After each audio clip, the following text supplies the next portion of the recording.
Baby, I don't have it.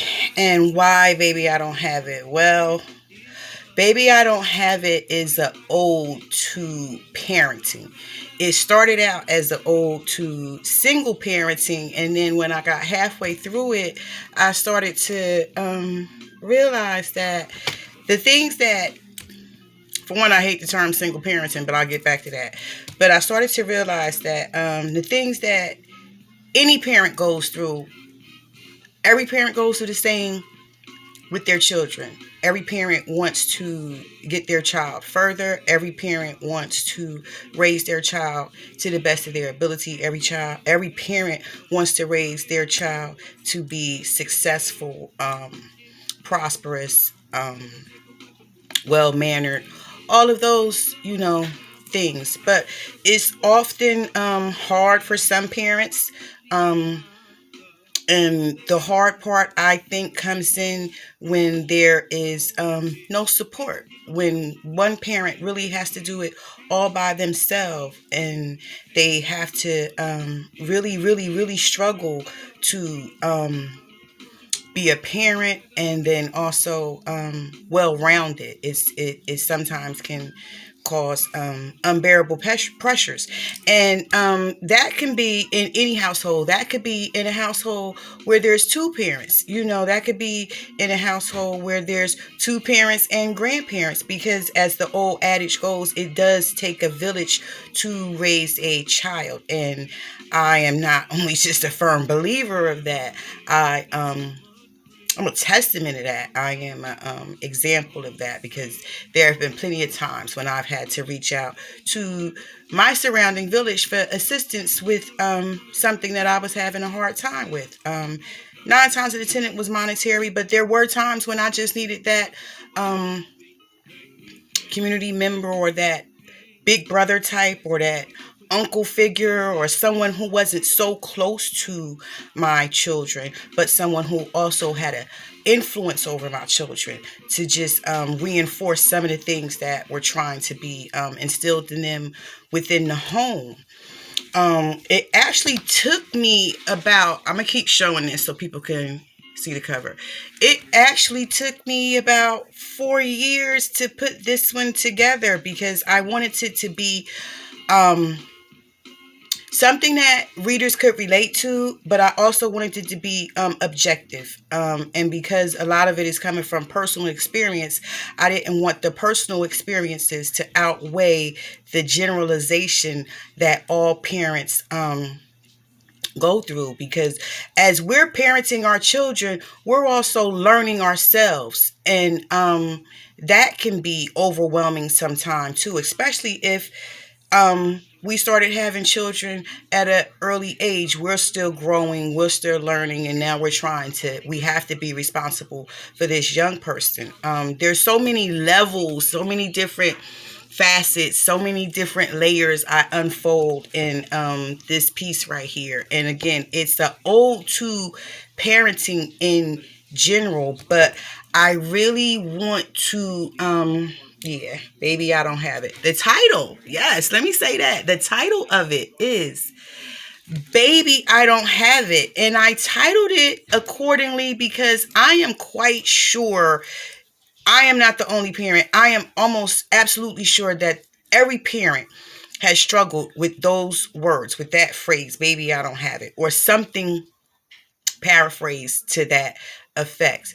Because again, the financial aspect of raising a child can always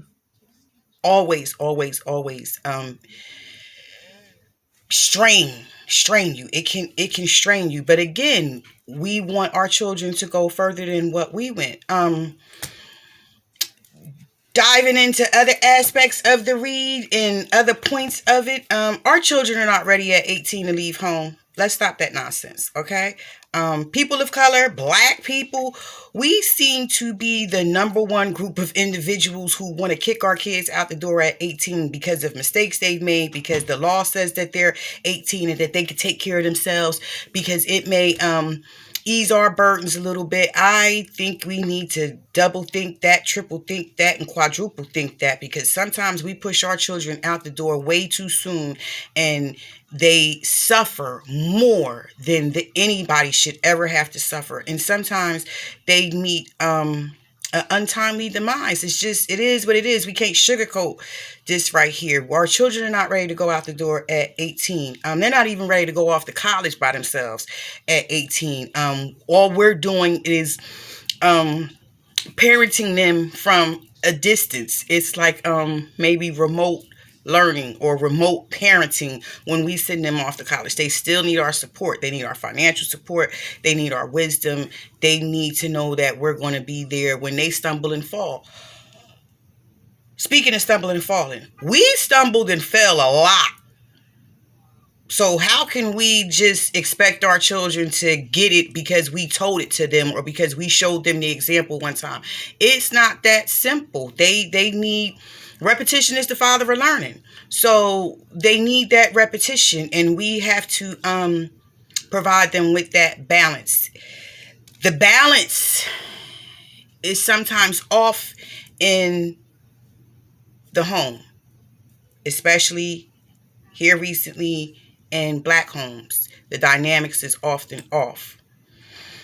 For whatever reason that may be, we cannot continue to point the finger of blame. We cannot continue to tear one another down. We cannot continue to say negatives about the other. And we can't instill those negatives into our children, because guess what? At the end of the daggone day, that child loves both parents. That child is a product of both parents.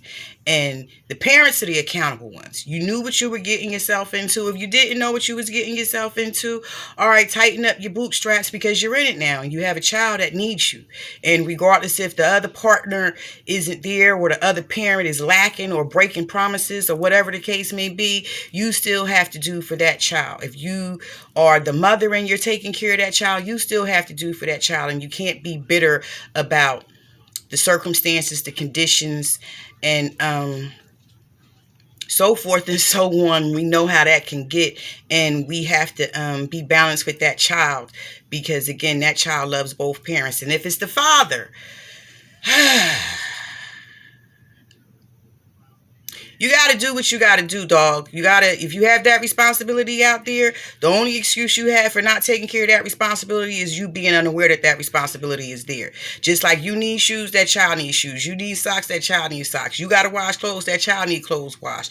And that mother or that grandmother or whomever is doing the full load of all of that, you don't hit nobody with no excuses as to why you can't do what you need to do. It's all BS. And the mom don't have to turn the child against you. Eventually, the child is going to get to see who's always there, and that child is going to start to feel some type of way. And don't you dare fix your mouth to say, oh, his mom turned him against me, or her mom taught her to hate me. Nah, your actions are going to speak a lot louder than your words. If you make the bed of absenteeism, of being an absent parent, then you're going to have to lay in that bed later on. I know people who can't say anything to their grown adult children now because they weren't there for them when they were younger. So, trying to tie all this in, it's a lot.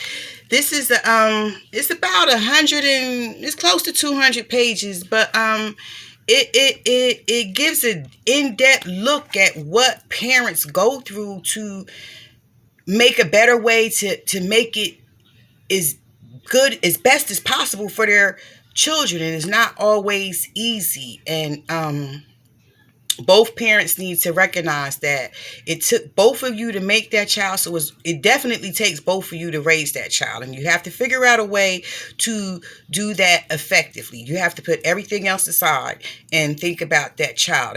That child is the reflection of you two. That child is the future of you two, of the two of you, and that should be the primary goal right there. So the book for this week is Baby, I Don't Have It. It's an ode to parenting. It's an especially good read for our young parents, because I've gone through it already. I've never had to raise either of my boys single-handedly. I've always had that father there, that father figure there, that role model there.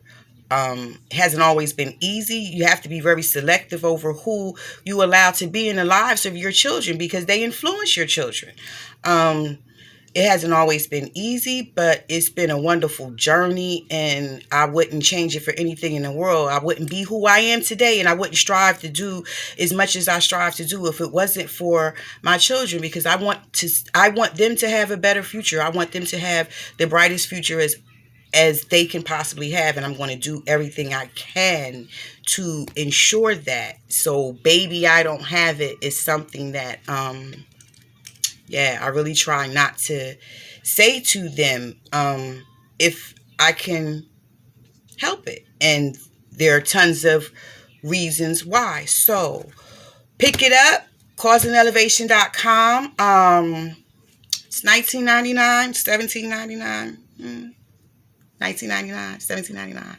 Pick it up at causeandelevation.com. And if you don't feel you could benefit from it, like I said before, I'm quite sure you know a young person who can benefit from it. And do them a favor and pass them on some jewels of wisdom from someone who's been through it a few times and who's learned from trial and error, and knows that yeah, parenting is the most rewarding job you can ever have. In my opinion, you look back over the memories of you and your child and what you've built with them, and the good, the bad, the indifferent, the times that you wanted to pull your hair out, and the times you just was like, I just don't know what to do. But then you look at the end result and you're like, wow, I did that. I did that. That's my baby right there. So every parent should feel like that about their child. And that's why I wrote Baby, I Don't Have It, because our babies need us, and they are a reflection of us, a light that shines, an extension of us. So we should prepare them for the world the best that we can and always support them. Okay? All right. So that's my read for this week, Cause and Elevation. I am Marie Antionette, literary influencer, author, publisher, and overall mother. Peace.